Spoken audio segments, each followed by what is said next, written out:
But Rizwan, I don't think it's an adult, not adult thing going on here. Yes. I think it's far deeper because this family is a criminal-minded family.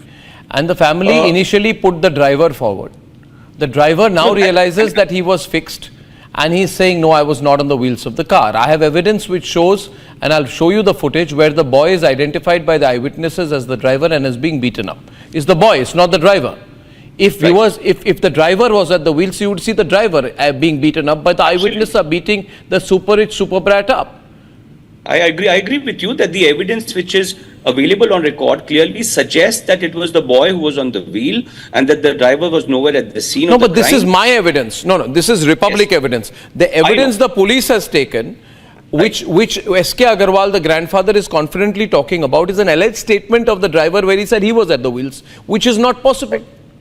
Right. So in a situation like this, where we do not feel that the police are doing their job and we feel that the investigation done by the police is not up to the mark, or we feel that injustice is happening to the aggrieved parties or the families. Yeah. Sorry, please complete.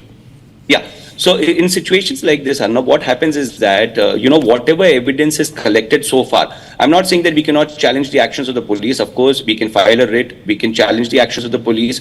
We can even ask for the central agency to step in and to do the investigation. Those are, various forms and means in which the investigation can be carried forward.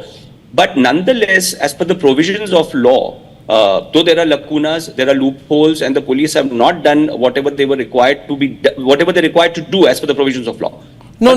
This provisions of law argument, I don't accept, because if the investigators are themselves part of a conspiracy, then you can't accept this argument of provisions of law. Secondly, where is it written in the provisions of law that you will disregard critical pieces of evidence and build a wrong line of investigation, and then if Arnab Goswami questions you, you will say, well, you are not working as per the provisions of the law, are you a policeman?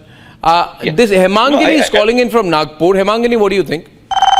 Hemangini, are you there? Hello, Arnab. How Hi. are you? Good evening. Good evening. I would say that the track record of the full family was criminal track Shady, record.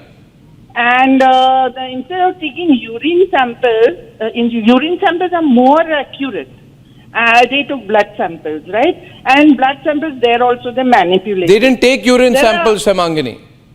Huh? They did not take the urine samples.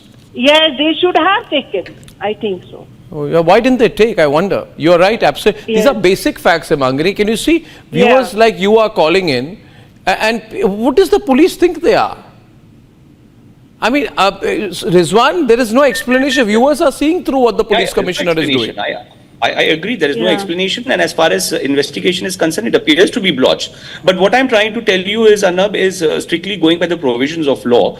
There are provisions of law which also talk about investigation not being done in the way they're supposed to do. 166, 166A, these were all introduced in the CRPC. CRPC and IPC. You see, I have had an experience of policemen like Parambir Singh and Sachin Vaze. So I don't go by this argument of provisions of the law.